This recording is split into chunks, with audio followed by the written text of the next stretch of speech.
shadows of Medellin, where the jagged peaks of the Andes scrape the sky and the humid whispers of the Amazon echo, there arose a man whose name would become synonymous with power, terror, and wealth. Pablo Emilio Escobar Gaviria, the Lord of Narcotics, a conjurer of white powder, the kingpin who would come to be known as the King of Cocaine. In the late 1940s, as Colombia trembled under the weight of La Violencia, the violent political conflicts that shattered families and friendships, a boy was born to a humble farmer and a school teacher. From these unassuming beginnings in Rio Negro, Antioquia, Escobar's ascent to infamy was as relentless as it was meteoric.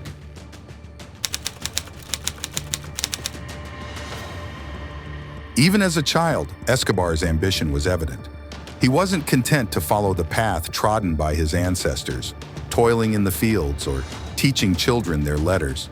No, young Pablo sought something grander. Legends tell of him stealing tombstones and reselling them, foreshadowing the grandiose schemes he would later mastermind. As the years rolled on, Escobar dabbled in petty crime, stealing cars and running scams. The streets of Medellin whispered his name, a precocious youth with eyes on the prize. But his true calling, his dark and all-consuming destiny, lay in the coca plant. From the sun-baked slopes of the Andes to the clamorous alleys of Bogota, the coca leaf had been transformed into the devil's powder, cocaine.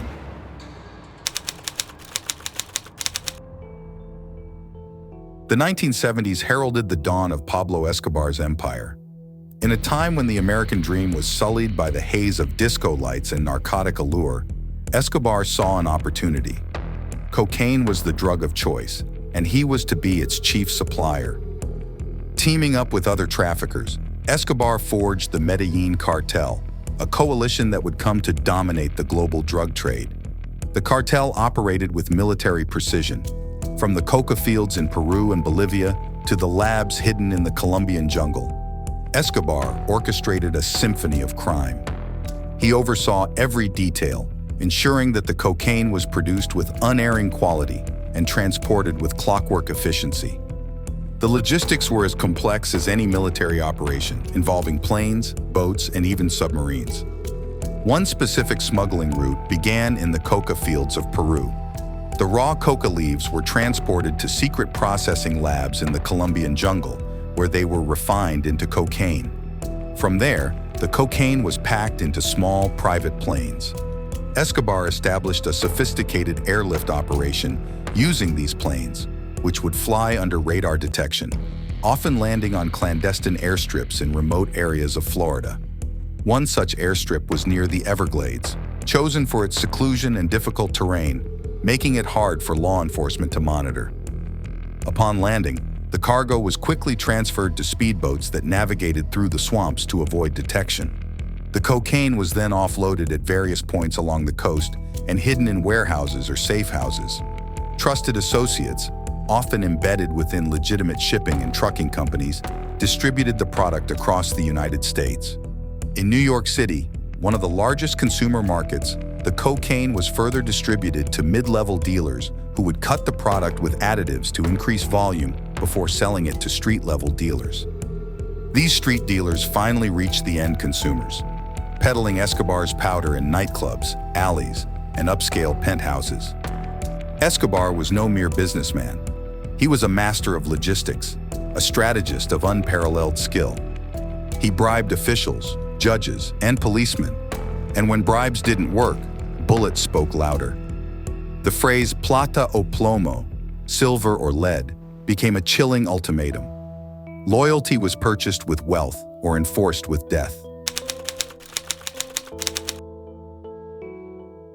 By the 1980s, Escobar's power was unchallenged. Forbes listed him among the world's richest men, his fortune estimated at over $30 billion. He lived in opulence, his Hacienda Nápoles a playground of excess with its own zoo, complete with hippos and giraffes. The tales of his wealth were the stuff of legend. Bales of cash stored in warehouses, so much money that rats nibbled away millions in storage. Escobar's influence extended beyond the underworld. He was a man of the people, a modern-day Robin Hood to the poor of Medellin. He built housing, funded soccer fields, and sponsored local festivals. The barrios adored him, calling him El Patron. His largesse was a shield, a layer of protection afforded by the very people who might otherwise betray him. Yet even as he showered Medellin with gifts, his empire was built on blood. Rivals were ruthlessly eliminated, and anyone who dared to oppose him faced a swift and brutal end.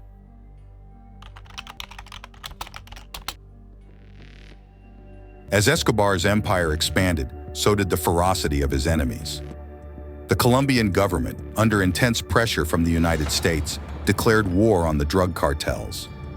In 1984, the assassination of Rodrigo Lara Bonilla, the Colombian Minister of Justice, marked a pivotal moment, highlighting the extent of Escobar's reach and the depths of his depravity. Lara Bonilla spearheaded efforts to extradite drug traffickers to the United States, making him a prime target for Escobar's ruthlessness. In August 1989, the assassination of presidential candidate Luis Carlos Galán, a staunch opponent of the cartels, further intensified the conflict. The government retaliated with unyielding force, intensifying the hunt for Escobar. The DEA and Colombian National Police joined forces to dismantle Escobar's network, leading to international warrants for his arrest in multiple countries, including the United States, Spain, and Germany.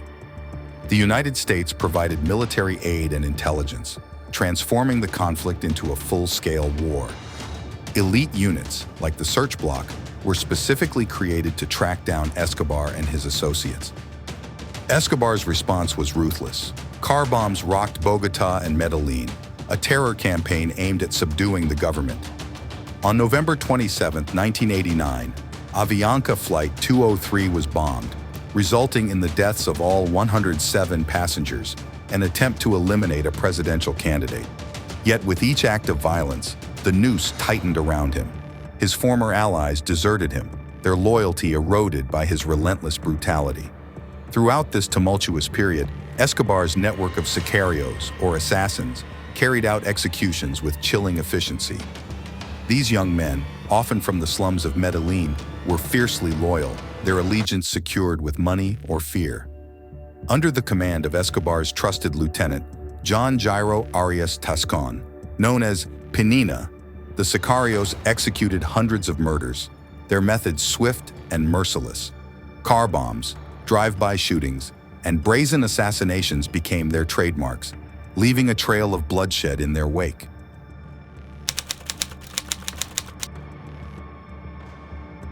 By the early 1990s, Escobar was a fugitive, his empire in tatters. In a bid to avoid extradition to the United States, he negotiated a deal with the Colombian government. In exchange for a reduced sentence, he agreed to surrender and serve time in a prison of his own design, La Catedral.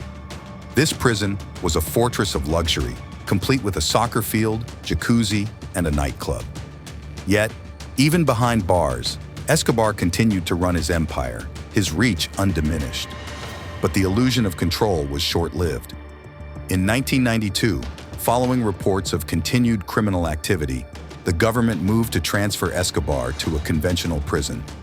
Realizing the game was up, he escaped, setting off one of the largest manhunts in history. For 16 months, Escobar evaded capture, his whereabouts a mystery. The Search Bloc, a special unit of the Colombian National Police, hunted him with relentless determination. On December 2, 1993, they finally caught up with him. Trapped in a hideout in Medellin, Escobar attempted to flee across the rooftops. In a final desperate bid for freedom, he was gunned down, a bullet through the heart.